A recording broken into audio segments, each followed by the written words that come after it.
সকালবেলায় ঘুম থেকে উঠে থাইরয়েডের মেডিসিন খেয়ে বেডটাকে গুছিয়ে ফেলা আমার সবার আগে কাজ থাকে। ওয়ার্ক ফ্রম হওয়ার জন্য সবসময় বিছানাটা তো গোছানো থাকে না, তাও চেষ্টা করি বিছানাটা সবসময়ের জন্য টিপটপ রাখার। ব্যালকানিতে গিয়ে দেখছি এত ফুল হয়েছে, ফুলগুলোর কালারগুলো দেখো কি সুন্দর। এইগুলো জানো তো মাম্মাম সব গাছ লাগিয়েছে।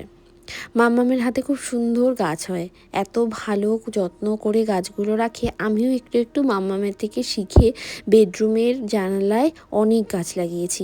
গাছ কিনতে আমারও এখন নেশা হয়ে গেছে মাম্মামকে দেখে।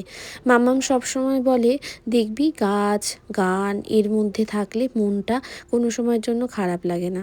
আমিও তাই করি জানো তো, বাড়িতে বসে কাজ করতে করতেও এই গাছ,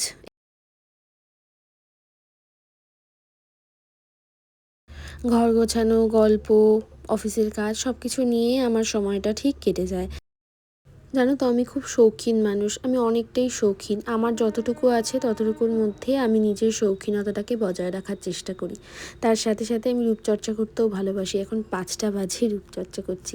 নিজেকে ভালোবাসাটাই ইম্পর্টেন্ট, তাই না?